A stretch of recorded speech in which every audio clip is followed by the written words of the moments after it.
Welcome back, adventurers, to Tower TV. I'm Wyatt here in the Virginia Beach store of Tower of Games, and I have a lot of news to cover with you guys. But first, you will notice that I am indeed by my lonesome for today. But do not fear, for I have a live studio audience here in Virginia Beach to help me through all the awkward silences that sure are to come. So give me a second to get up the stream so I can watch our comments as they come through. 3 viewers already. Awesome. Let's keep that coming.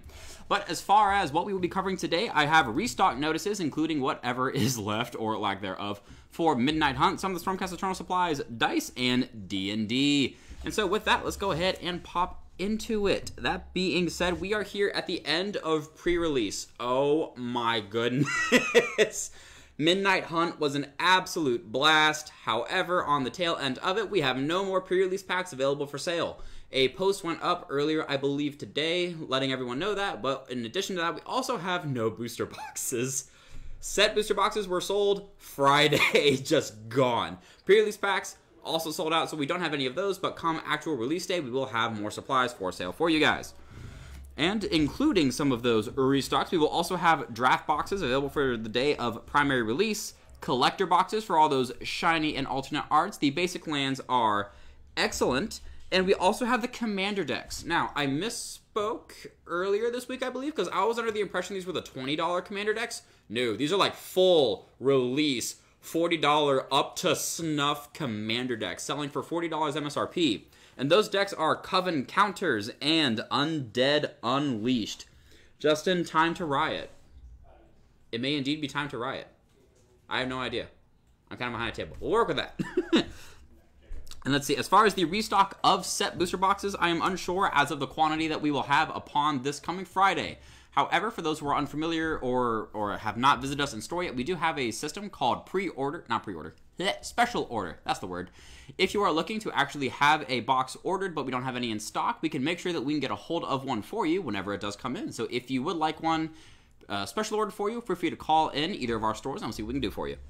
Let's see, moving on, with pre-release, there were a lot of singles running around, and including a lot of honorable mentions. I have a small list here, and even some reviews for them.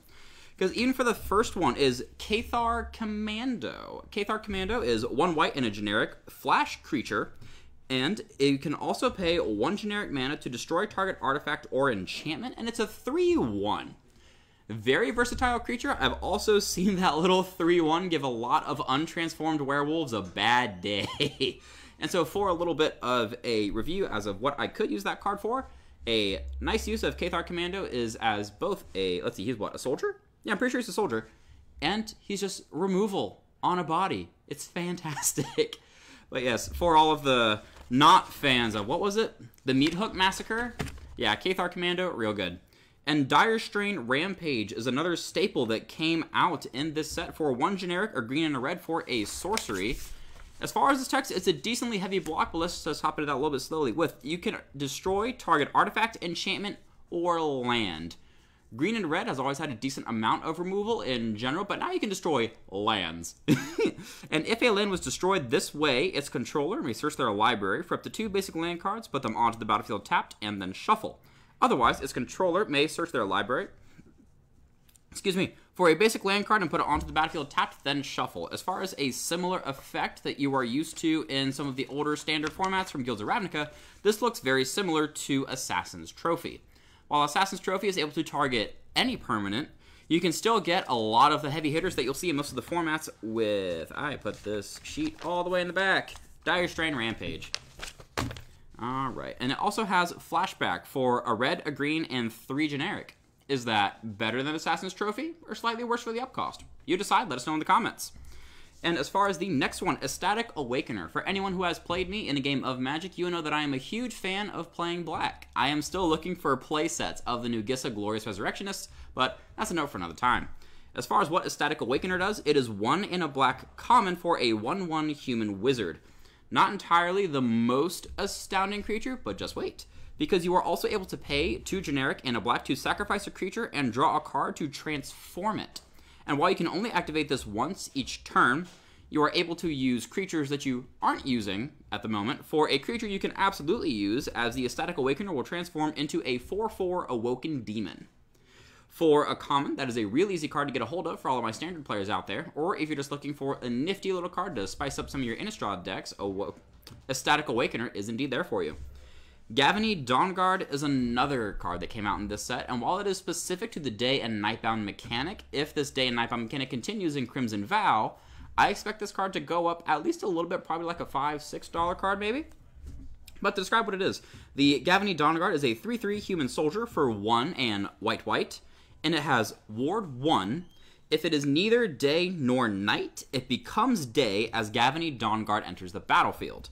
And whenever day becomes night or night becomes day, look at the top 4 cards of your library. You may reveal a creature card with mana value 3 or less from among them and put it into your hand, and then you put the rest on the bottom of your library in any order. So if you are building any kind of deck using the Day and Nightbound mechanics, this is consistent card draw. It is also not a legendary. So if you need a playset of them, how many cards you want in mono white? Let's go.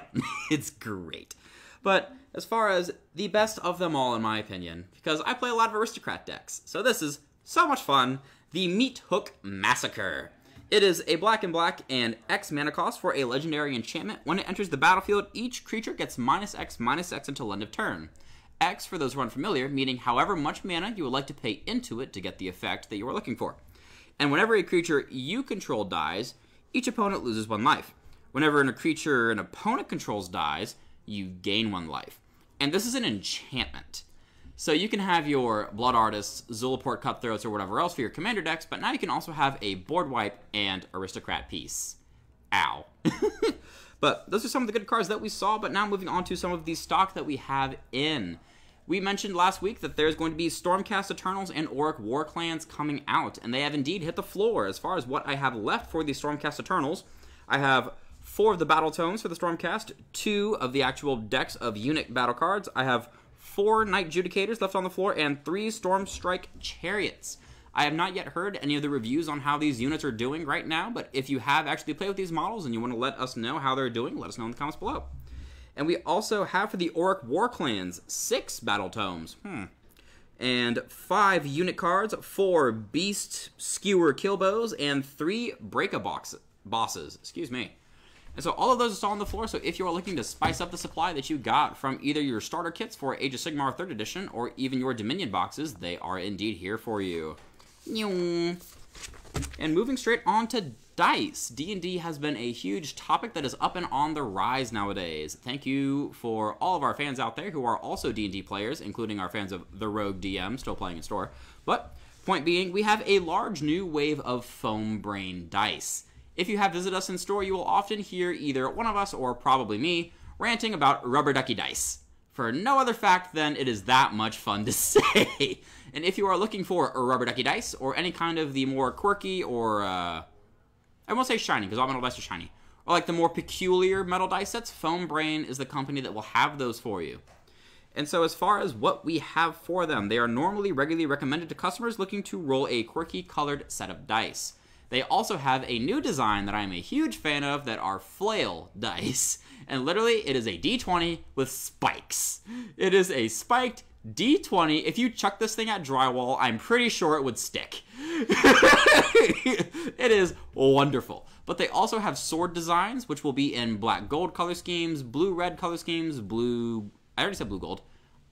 Black-green... No, black-green was the first one. I'm losing my mind. Anywho.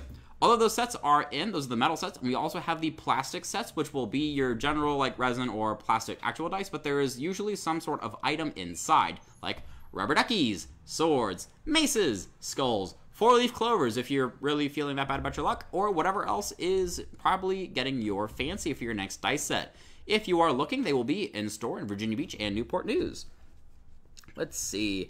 And for the rest of our item highlights, we have had ghost brushes in store for a while now. For those who are unfamiliar, the ghost brushes are a nylon synthetic miniature paintbrush, and we actually got some reviews in, and I'm eager to share them with you guys. For brushes that only sell for $3.99 MSRP, they hold paint extremely well and transfer seamlessly onto models.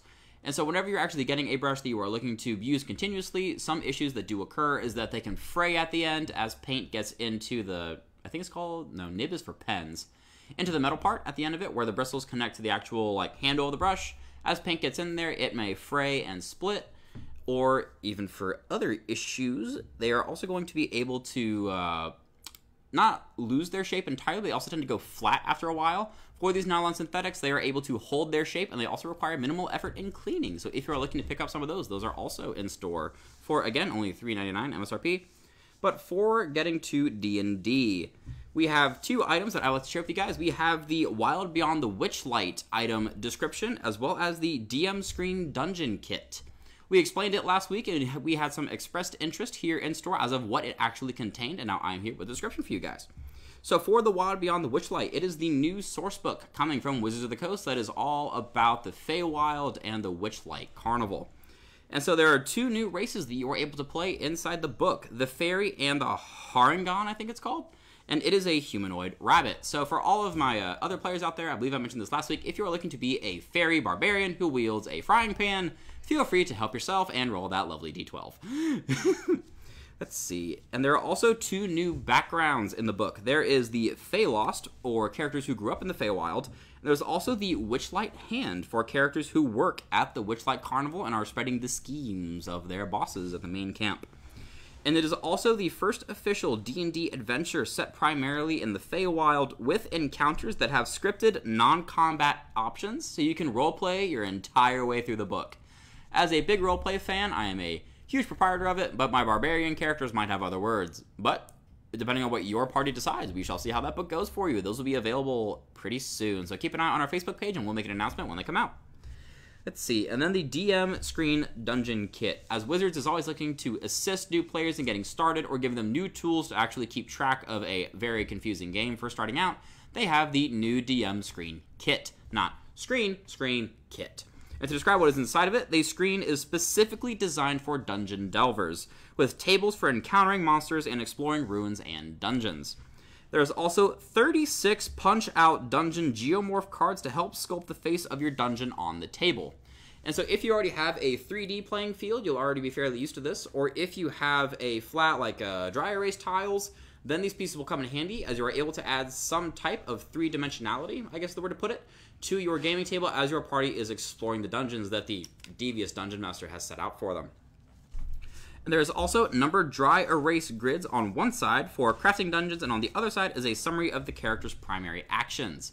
So as far as what you can expect from this kit, expect it to be mainly a tool for newer players, but even if you are an already experienced dungeon master, a tool that I am a huge fan of is that there are 9 punch-out illustrated initiative tracker cards.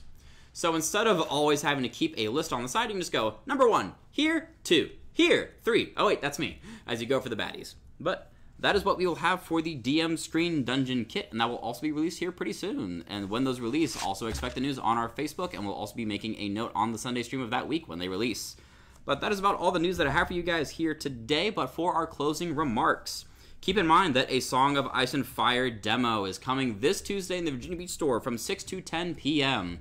Repeat, Song of Ice and Fire demo will be in store from 6 to 10 p.m. in Tower of Games of Virginia Beach. So if you are looking to solidify your claim to the Iron Throne, feel free to come in store and we will teach you how to lead your armies into combat. And also, there's going to be an ear for the Midnight Hunt restocks, as mentioned before, on our Facebook page. And so when those do arrive in stock, definitely expect a post, because we are more than happy to get it to you guys as soon as we can. There will also be copies of The Wild Beyond the Witchlight still available for orders. And so if you are looking to acquire a copy of the book for yourself, feel free to call in store or message us on Facebook, and we will be happy to set aside a copy of The Wild Beyond the Witchlight. And that will about end tonight's stream. With that, we will see you guys next time. Bye!